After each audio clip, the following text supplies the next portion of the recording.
Good morning students, कैसे हैं आप लोग। चलिए आज क्लास शुरू करते हैं। पिछले क्लास में हम लोगों ने पढ़ा था सूक्ष्मजीव, मित्र और शत्रु। इस चैप्टर में हम लोग 5 टॉपिक पर कल चर्चा किए थे। पहला टॉपिक था सूक्ष्मजीव क्या है, सूक्ष्मजीव कितने प्रकार के होते हैं, सूक्ष्मजीव कहाँ पाए जाते हैं, सूक्ष्मजीव के प्रकार, और संक्षेप में चर्चा किए थे कि सूक्ष्मजीव, मित्र और शत्रु कैसे हैं। तो आज उसी को हम आगे बढ़ाते हुए आज सबसे पहले हम लोग जो चर्चा करेंगे वो सूक्ष्मजीव, मित्र और शत्रु कैसे, इस पर विस्तार से चर्चा करेंगे, जानेंगे। और इसके अलावा आज 3 अन्य टॉपिक पर हम लोग बात करेंगे, जानने का प्रयास करेंगे। और वो टॉपिक है,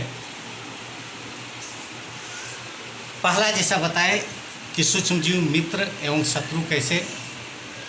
दूसरा टॉपिक आज का रहेगा किण्वन, जिसे कि अंग्रेजी में हम लोग फर्मेंटेशन कहते हैं। तीसरा टॉपिक प्रतिजैविक, जिसे अंग्रेजी में एंटीबायोटिक कहते हैं। बहुत एंटीबायोटिक शब्द जो है आप लोग के लिए बहुत परिचित शब्द होगा, अक्सर सुनते होंगे। चौथा टॉपिक होगा टीका, जिसे अंग्रेजी में वैक्सीन कहते हैं, और टीका के साथ ही टीकाकरण पर भी हम चर्चा करेंगे। तो पहला टॉपिक हम लोग ये जानने का प्रयास करेंगे कि अगर सूक्ष्मजीव मित्र है तो कैसे, और शत्रु है तो कैसे। मित्र का मतलब है कि वो हमारा सहयोगी, उसका कई तरह का उपयोग हो सकता है, वो हमारे जीवन के लिए उपयोगी है। और अगर देखा जाए तो ये जो सूक्ष्मजीव है वो उसका घरेलू उपयोग में, डोमेस्टिक यूज में वो वो यूज़फुल होता है। इसके अलावा व्यावसायिक उपयोग, कॉमर्शियल पर्पस से इसका हम उपयोग करते हैं। इसका मेडिसिन बनाने में यूज होता है। इसका यूज वो वातावरण के शुद्धिकरण में होता है, मिट्टी के उर्वरा शक्ति को बढ़ाने में होता है। तो कई तरह से सूक्ष्मजीव का उपयोग होता है, वो उपयोगी है, इसलिए वो हमारे लिए हमारे मित्र के समान है। तो आइए एक एक करके हम लोग ये जानने का प्रयास करते हैं कि आखिर सूक्ष्मजीव वो कहाँ कहाँ उपयोगी है। जैसा कि पिछले क्लास में हम जान चुके थे कि दही बनाने के लिए लैक्टोबैसिलस नाम का बैक्टीरिया जिम्मेवार होता है। तो पहला जो उपयोग है, लैक्टोबैसिलस एक ऐसा सूक्ष्मजीव है जो दूध से दही बनाने में उपयोगी होता है। दूसरा पॉइंट है ईस्ट। ईस्ट एक प्रकार का कवक है और इसका उपयोग ब्रेड बनाने में, केक बनाने में किया जाता है, यानी बेकरी बेकरी में इंडस्ट्री है उसमें किया जाता है।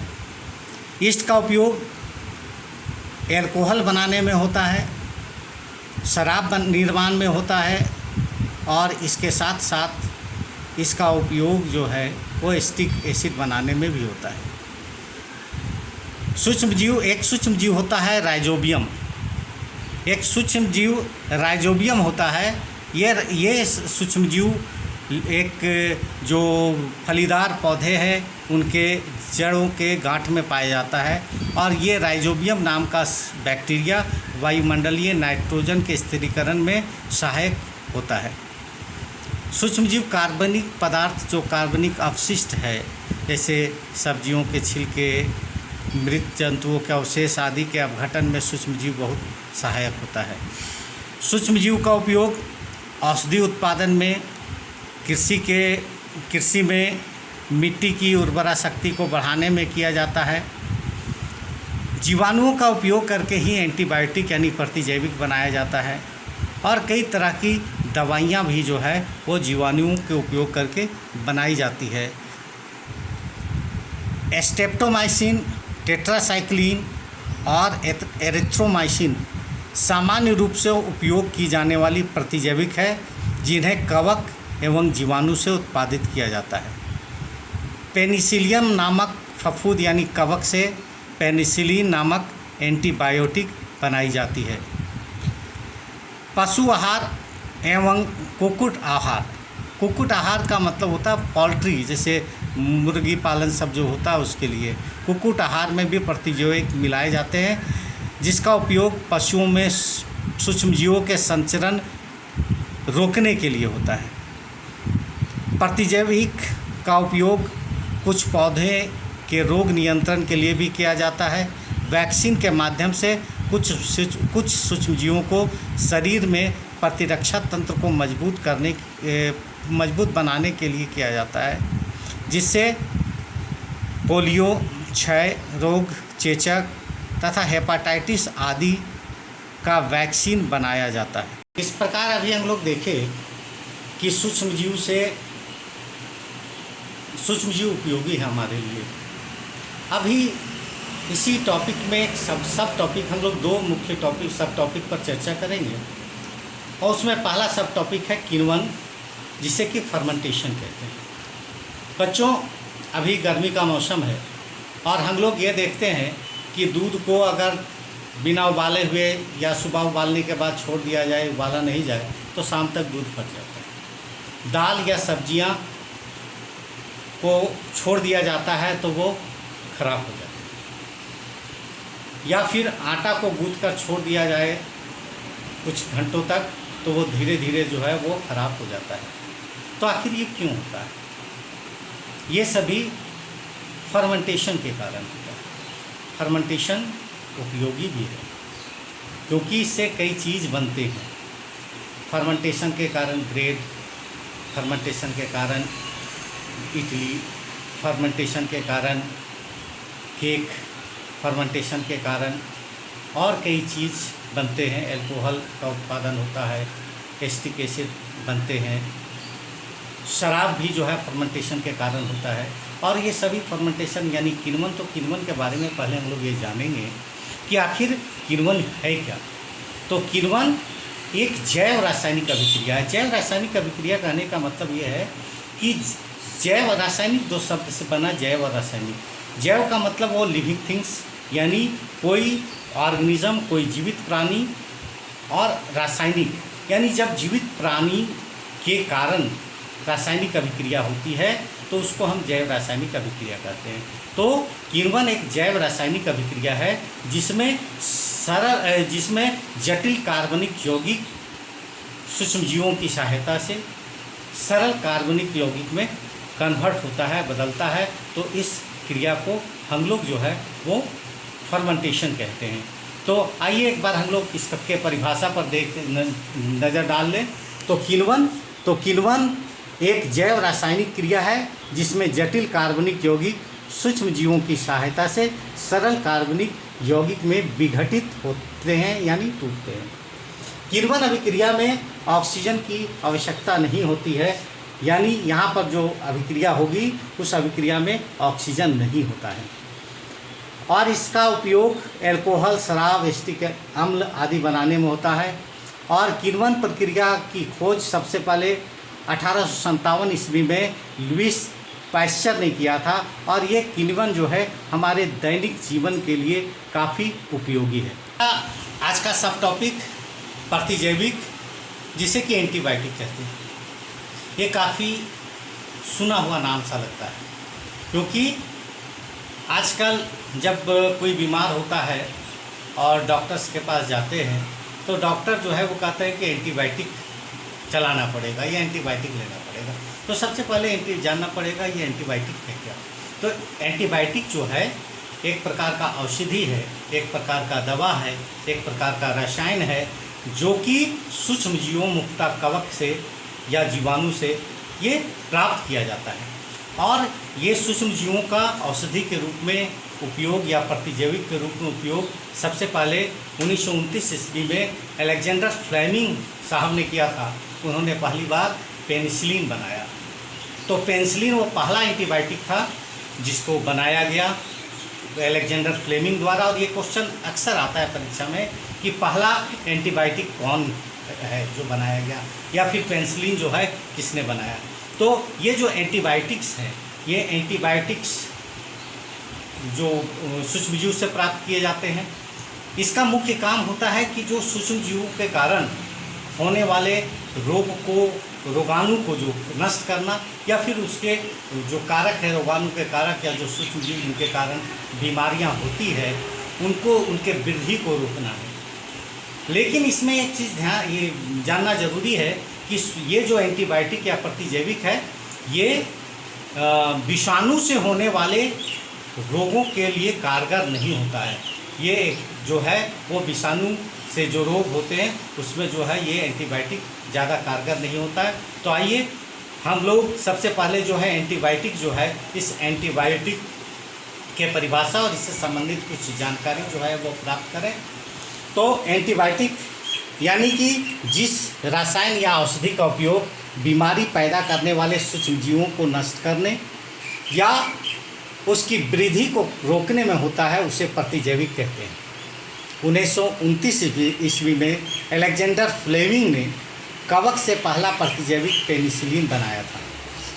जो कुछ एंटीबायोटिक्स या प्रतिजैविक जो प्रमुख हैं, अक्सर परीक्षा में पूछा जाता है कि कुछ प्रमुख प्रतिजैविक का नाम लिखे, तो उसमें स्ट्रेप्टोमाइसिन, टेट्रासाइक्लिन, एरिथ्रोमाइसिन आदि जो है ये प्रमुख एंटीबायोटिक्स हैं।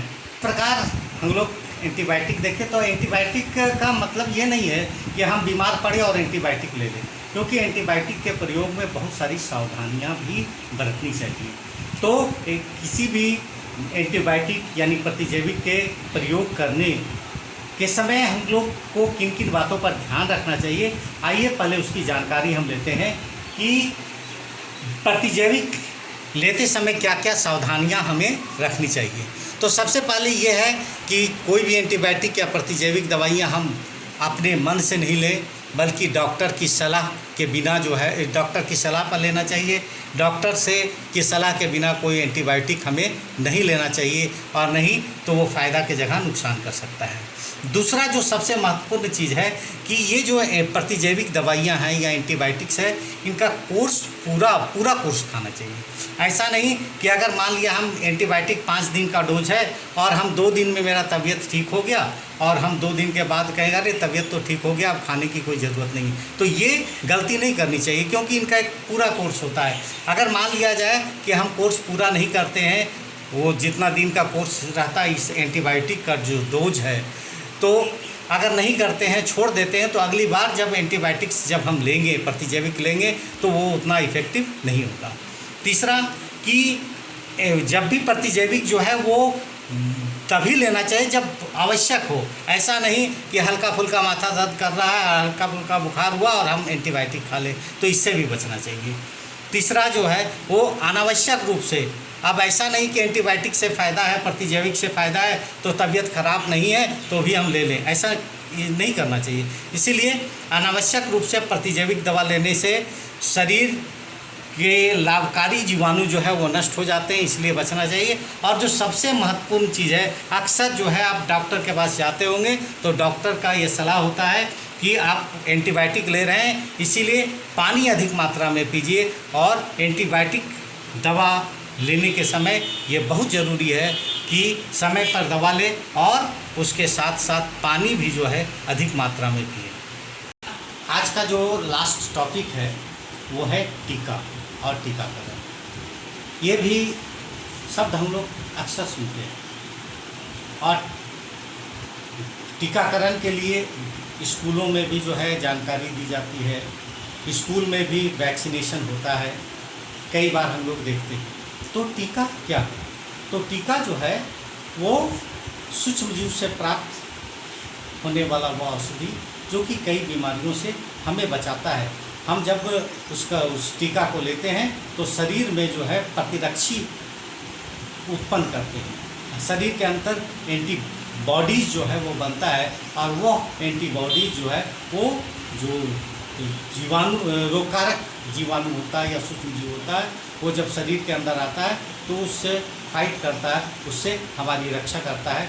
तो हम लोग अब जानेंगे कि टीका और टीकाकरण क्या है। तो टीका यानी वैक्सीन। तो वैक्सीन एक जीवों के शरीर का उपयोग करके बनाया गया द्रव्य या रसायन या दवा है, जिसके प्रयोग से शरीर के शरीर की किसी रोग विशेष से लड़ने की क्षमता बढ़ जाती है। यानी जब हम टीका लेते हैं तो हमारा शरीर का जो रेजिस्टेंस होता है, जो इम्यूनिटी जिसको हम लोग कहते हैं, आजकल इम्यूनिटी शब्द बहुत चर्चा में है, तो इम्यूनिटी जो है वो शरीर का इम्यूनिटी बढ़ जाता है।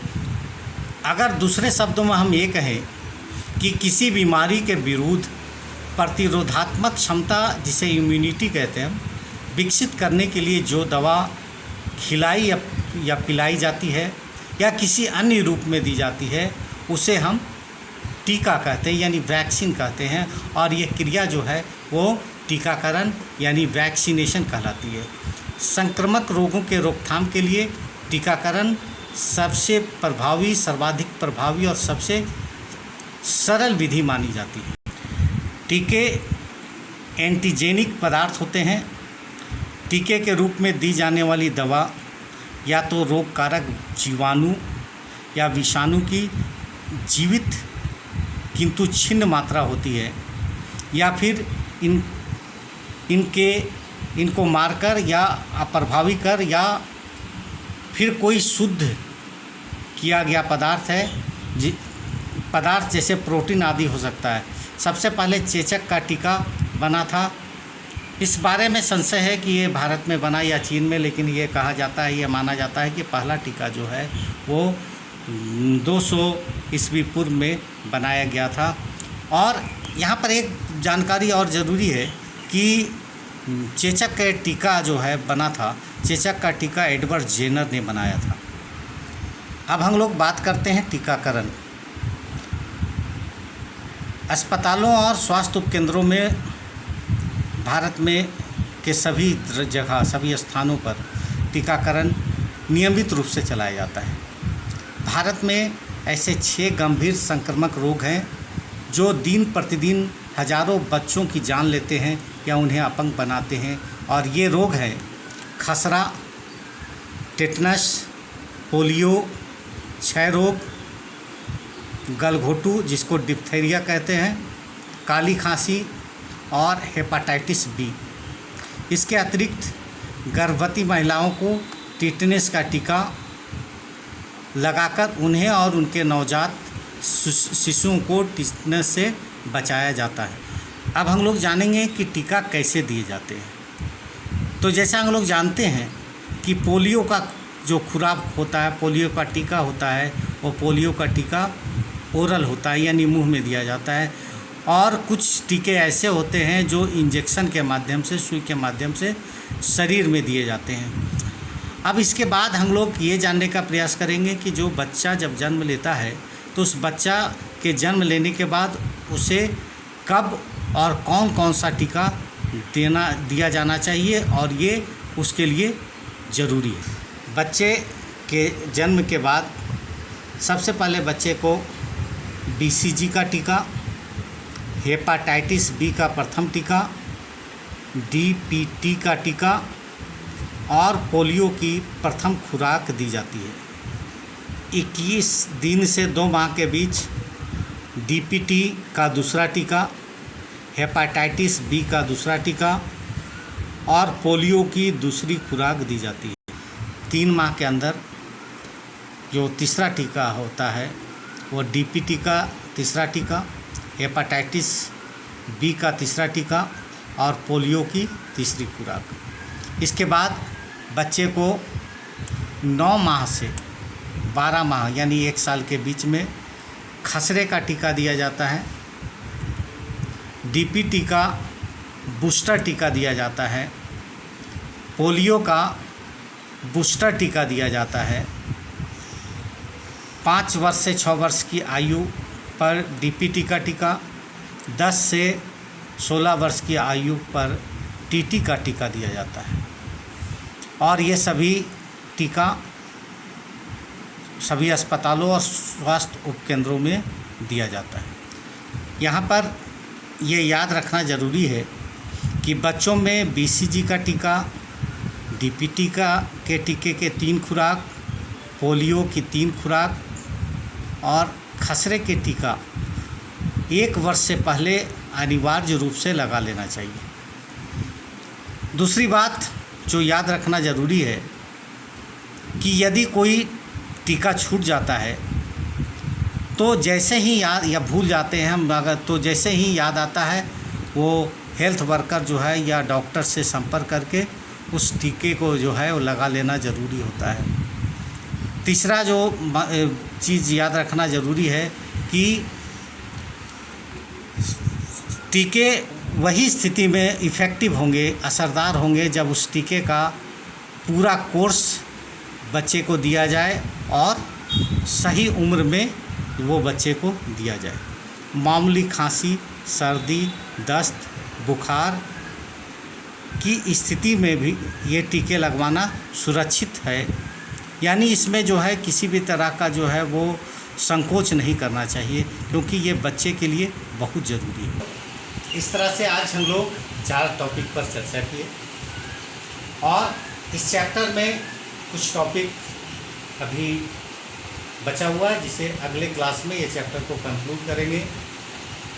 लेकिन आज का क्लास ख़त्म करने से पहले आप लोगों से एक छोटा सा रिक्वेस्ट, अगर ये वीडियो अच्छा लगे तो प्लीज़ लाइक, शेयर और सब्सक्राइब मेरे चैनल को ज़रूर कीजिएगा।